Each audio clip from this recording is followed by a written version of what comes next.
ഗുരുവായൂരപ്പൻ്റെ ഉത്സവം 9-ാം ദിവസം. ഭഗവാൻ ദീപാരാധനയ്ക്ക് ശേഷം നഗരപ്രദക്ഷിണത്തിനിറങ്ങി. പ്രൗഢഗംഭീരമായ നഗരപ്രദക്ഷിണത്തിന് ശേഷം ഭഗവാൻ പള്ളിവേട്ടയ്ക്ക്. അവിദ്യാമാനമായ കാമക്രോധങ്ങളെ വേട്ടയാടുന്നു എന്ന സങ്കല്പത്തിലാണ് പള്ളിവേട്ട എന്ന ചടങ്ങ്.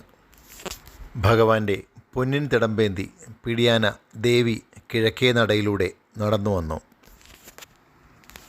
പള്ളിവേട്ട സ്ഥാനത്ത് നിലകൊണ്ട ശേഷം പുതിയടത്ത് പിഷാരടി പന്നിമാനുഷങ്ങളുണ്ടോ എന്ന് 3 വട്ടം ചോദിച്ച സമയം പള്ളിവേട്ട ആരംഭിക്കുന്നു.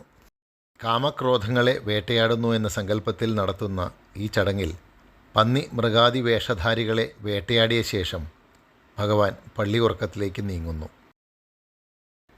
പള്ളിവേട്ട കഴിഞ്ഞ് കണ്ണൻ ശ്രീകോവിലിന് പുറത്ത് പഴുക്കാമണ്ഡപത്തിൽ പള്ളി ഉറങ്ങും. പള്ളിവേട്ടയുടെ ക്ഷീണത്തിൽ ഉറങ്ങുന്ന ഭഗവാനെ ഉറക്കം തടസ്സപ്പെടാതെ ക്ഷേത്ര പരിസരം നിശബ്ദമാകും. നാഴികമണി പോലും നിശ്ചലമാകും.